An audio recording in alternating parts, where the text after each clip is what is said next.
This is China. What is still the world's foremost industrial economy has apparently been knocked down a peg or two as it's emerged into the new decade. There has been wild speculation about companies divesting from the country as a response to the critical flaws in supply chains that have been brought to light because of this crisis. The world today is heavily reliant on China to manufacture almost everything that we take for granted in our modern lives. What is more is that even if something isn't actually assembled in China, it is extremely likely that there are at least some components of the final product that are. This has ultimately come about because China is incredibly cheap and easy as a source of low to medium level manufacturing. But if hypothetically the whole system was to shut down, even if it was only for a month, well, that can cause issues very, very quickly and shatter the delicate supply chains of the world's megacorporations. Now, we are not here to explore China or supply chains or even manufacturing for that matter. We have already made videos that go over all of these individuals in much, much more detail. But what does need to be addressed is the idea that this crisis will be the ultimate downfall of China as an economic superpower. Reports of companies desperately looking for supply chain alternatives and speculation about countries that are going to move in to take their place have been all over the news. And perhaps there is some merit to this speculation. But a lot of this may be ungrounded in genuine economics and rather just be the product of things that people want to be true. If we actually take a look at the global economy and the position of nations like China within it, we will see that through things like debt-based diplomacy and an economy-first mentality, they are potentially going to be the big winners in all of this.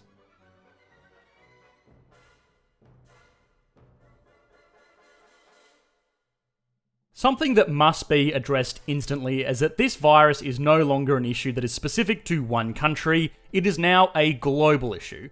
So it's not as if one country is going to lose ground to anyone else because of lockdowns or anything of that nature specific to them. It's ultimately dependent on who is in the best economic position now. This means that in a morbid kind of way, all the major superpowers of the world are kind of on an even footing with this one. Calls for supply chain redundancies that avoid countries like China would be pretty much ineffective in situations like this because there aren't really any countries that haven't been negatively affected at this point. Beyond that, companies are ultimately institutions driven by short-term profit.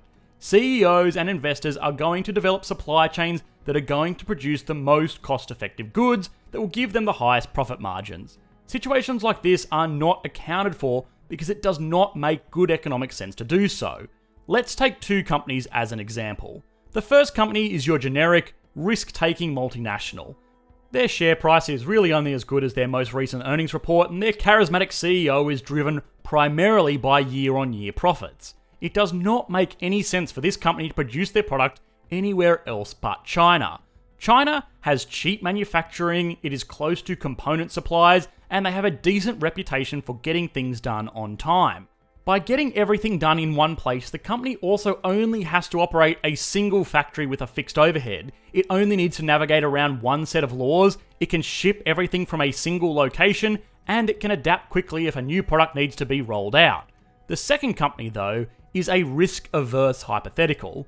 They see all of this chaos and decide that they don't want to put all of their eggs in a single manufacturing basket, so they set up different factories all over the world. Well, they kind of lose out big time here. They have to pay to maintain multiple facilities, they have to work with multiple component suppliers, work around multiple national laws. It becomes a nightmare of logistics, but more importantly, it's expensive. There is no conceivable way that this risk-averse company would be able to produce items as cost-effectively as the normal company, which means that they would be run out of business during the good times, and even in a situation like we find ourselves in today, they wouldn't be any better off. So, a lot of talk about companies looking for redundant supply chains was either middle management spiel or purely unfactual at worst. But of course, you may correctly point out that there are many companies that have multiple production facilities producing the same product all over the world. What is going on here? Well, what is going on here is trade restrictions. Sometimes it is cheaper for a company to set up a factory and build products domestically than it is for them to pay import taxes for all of their products. This is most common with more expensive goods like cars, and it's why companies like BMW and Toyota have factories in Germany and Japan, as well as China, the United States, and Mexico. The battle between protectionist policies that favour local industries and supporting free trade is a back and forth struggle that was happening before the outbreak and will be going on well after it has finished. It may exacerbate the US-China trade war, but we will get back to that soon. The only difference between countries like the USA, Japan, the nations of the EU, and China is that the Chinese government has a lot more direct control over their economy. They can and do manage their exchange rate, they support their state-owned companies directly with public funds, and even internally, what they say goes. If they say tomorrow that everyone gets back to work, everyone goes back to work. And while this isn't particularly liberating or conducive to a totally free society, it does mean that they can enact vital change a lot faster than other economies during times like this. If there is anything that is going to slow China down, it is curiously enough that they are getting too rich.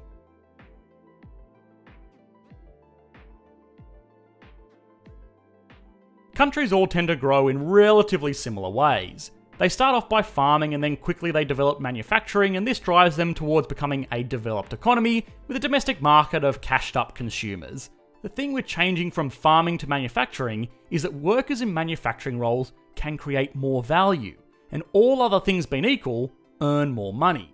When people earn more money, they can spend more money, which means local businesses have more money, and on until wages rise everywhere. This sounds great, but it can lead to a scary phenomenon known as the middle income trap. When workers in a society demand higher wages, it can make the country less competitive as a global supplier. Sure, there are advantages to building phones in China or setting up call centers in the Philippines, but let's face it, the biggest driver is the enormous pool of cheap labor to outsource all of that work to. If a country loses this cheap labor, they lose their competitiveness. This all gets worse when the country is not quite yet rich enough to facilitate developed domestic economy like most wealthy first world nations do today. Hence, they are stuck in this middle income trap. South Africa and Brazil are great examples of this going terribly, terribly wrong. They are no longer cheap enough to be great manufacturing or outsourcing centres, but they aren't rich enough to be self-sufficient markets just yet. Now, China has kind of seen this coming for years, and it has done a few things to prepare for this. For starters, it still has a lot of poor people. Yippee. It also has a critical mass of manufacturing with lax laws around environment or workers' rights, and this means that sure, manufacturing is still going to be very, very cheap there, despite not necessarily being the cheapest labour market in the world. But perhaps most importantly, it is investing into other countries to pick up where it left off.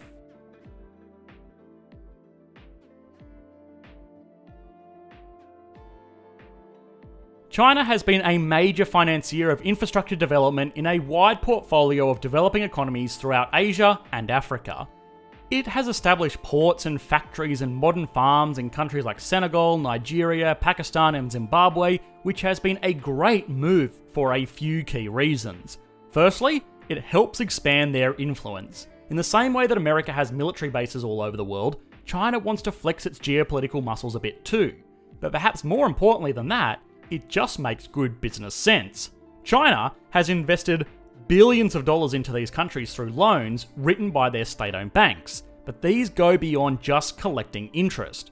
If China was to loan the government of Nigeria $1 billion to build a new port, they can put stipulations on that contract. The big one has been that this port must be constructed using a Chinese construction company, which not only means that the money finds its way back into China, but it also means that China's excess productive capacity is properly utilised. You may have seen this imagery before.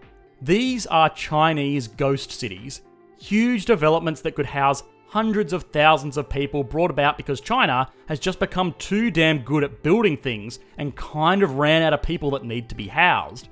Now, as far as investments go, entire cities worth of real estate that would lay dormant because there is no one to live in them are pretty poor. What has shown to be a better use of those resources is to actually use it in a country that needs them and collect their income from that instead. This Chinese foreign direct investment has become more and more influential in recent years, and it has culminated in mega projects like the Belt and Road development that will directly link China politically and economically with dozens of its neighbours. Now, things like the Belt and Road project deserve a video all of their own, but why it's particularly important right now is that China is holding on to a lot of debt that is owed to them as a result of these projects. A nice little added bonus of this is that it pushes the prevalence of world trade denoted in Chinese currency, which means that the currency may soon rival US dollars as a world reserve. In the short term though, these developing countries need to be exporting their goods in order to repay these debts that are denoted in Chinese currency. If these countries suddenly can't pay this debt back because trade in the world economy has gone crazy, well then China has the right to swoop in and take back what is owed to them. In late 2019, China claimed Mombasa port in Kenya. This gave them a huge asset as well as effective control over the largest trading port in all of Africa. And when a Chinese state-owned company claims the trading port, guess who you are kind of forced into trading with? Yep, that's right, China. The port of Mombasa was just one critical piece of infrastructure on the continent that fell into their hands due to debt concerns, which goes to show a lot of these countries were on the verge of defaulting before the economic trade collapse. If this carries on much longer, it stands to reason that China will be able to snap up some increasingly valuable and influential pieces of real estate all over the continent, and it will in turn have a centre of industry that will provide wealth back to China without actually needing to produce anything in China. Now, this is not necessarily evil in and of itself. We have seen how the United States has benefited greatly off corporate empires that return wealth back to the United States for industry that has never happened inside the United States. But the big difference here is that American companies tend to take equity risks rather than debt risks, meaning that they own what they have invested in, and if these investments go bad, they are the ones who lose out. But don't go away thinking that the USA is somehow an angel in all of this. They're not. But this whole process has a name. It's called debt trap diplomacy, which is where a rich country, like China, convinces a poor country, like any given African nation, to take on debt that they probably won't be able to pay back. When they default, no worries. Just take something from them that you now own and use that to strengthen the influence you hold over this nation. By doing this, China is effectively foreclosing on a new continent of cheap labour and natural resources, and this global economic crisis is likely to just speed up the process.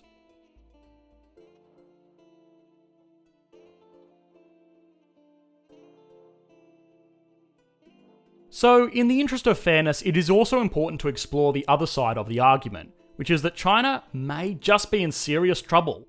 At the best of times, Chinese economic data is questionable, and there is no reason to believe that their indicators during this crisis are any more reliable than their testing figures. A massive reduction in emissions from the country is actually one of the best indicators we have of the equally massive reduction in industry the country has suffered. This has led to what many are speculating are some very desperate moves by the government. Since the country has reopened, the environmental laws the nation did have regarding emissions and pollution have been temporarily suspended. This was on paper an attempt to stimulate industry because sometimes these regulations can be a burden on maximum output. A factory that can burn through chemicals and pour out waste into local waterways is going to be able to produce more than a factory that has to adhere to some level of environmental decency, so this may be a bit of a boost that these companies desperately need to get going again. Except, it doesn't really work like that.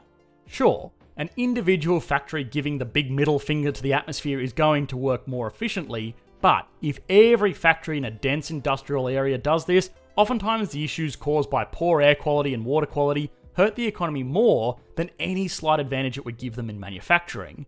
This gets a bit tinfoil hatty, but a fun little theory is that these lax environmental policies are a bizarre way to save face.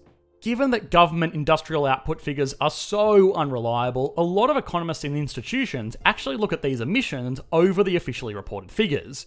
Turning the coal burners onto 11 is a great way to bump up those emissions and give the impression that industry is going stronger than ever, flaunting a poor side effect of a positive action. It is literally the macroeconomic equivalent of some kid in the 8th grade giving themselves a hickey to show that they totally got it on to all of their friends at school. Now look, crazier things have been true, but on a more realistic level, nobody is going to deny that China is hurting from this. It's an export economy that can't export. It's a manufacturing superpower that has nothing to manufacture. It's the workshop of a world out of work. Their economy will fall into a recession, but so will everybody else's. Global output is predicted to drop by over 3% this year, and there is no reason to expect that they will be hit any harder than anybody else.